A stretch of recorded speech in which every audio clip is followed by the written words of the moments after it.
അടൂർ ഗോപാലകൃഷ്ണൻ എന്ന അപൂർവ ചലച്ചിത്രകാരന്റെ ഏറ്റവും പുതിയ സിനിമ പിന്നെയും. പ്രണയവും പ്രായോഗികതയുടെ തിരസ്കാരവും പ്രമേയമാക്കുന്നു. പ്രണയകാലത്ത് തുടരുന്ന നായകന്റെ ജീവിതത്തെ പിന്തുടരുമ്പോഴും മലയാളികളെ ഇപ്പോഴും അത്ഭുതപ്പെടുത്തുന്ന ഒരു തിരോധാനം സിനിമ പറയുന്നു. ചാക്കോ എന്ന ഫിലിം റെപ്രസെന്റേറ്റീവിനെ കാറിൽ കത്തിച്ച് ചാരമാക്കി ഇൻഷുറൻസ് തുക തട്ടിയെടുക്കാനുള്ള കുപ്രസിദ്ധമായ സുകുമാരക്കുറുപ്പിന്റെ സംഭവത്തിന്റെ സാക്ഷ്യമാണ് സിനിമ. പുരുഷോത്തമൻ നായർ എന്ന 31-കാരനായ ദിലീപും ഭാര്യ ദേവിയായി കാവ്യമാധവനുമാണ് എത്തിയിരിക്കുന്നത്. നിരന്തരം കത്തുകൾ അയക്കുന്ന പ്രണയകാലത്തിലൂടെ ജീവിതത്തിന്റെ കയ്പിലേക്ക് എത്തിയിട്ടും പ്രായോഗികത ബാധിക്കാത്ത നായകനെയാണ് അടൂർ പിന്നെയും എന്ന സിനിമയിൽ അവതരിപ്പിക്കുന്നത്.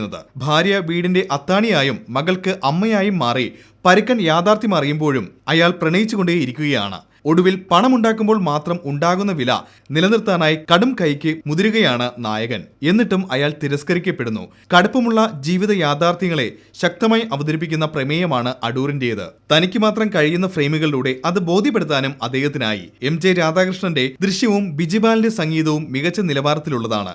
പിന്നെ ശബ്ദത്തിന്റെ കാര്യത്തിൽ അടൂർ ഗോപാലകൃഷ്ണൻ പുലർത്തുന്ന സൂക്ഷ്മത സിനിമാ ജീവിതത്തിന്റെ 50ാമത്തെ വർഷത്തിലും ഇളകുന്നില്ല. 8 വർഷത്തെ ഇടവേളയിലും പഴയ അടൂർ പുതിയ അടൂർ എന്ന വിവേചനത്തിന് നിന്നുകൊടുക്കാത്ത അദ്ദേഹത്തിന്റെ കഴിവിനെ നമിക്കാതെ ആർക്കും പിന്നെയും എന്ന സിനിമ കണ്ടിറങ്ങാനാകില്ല.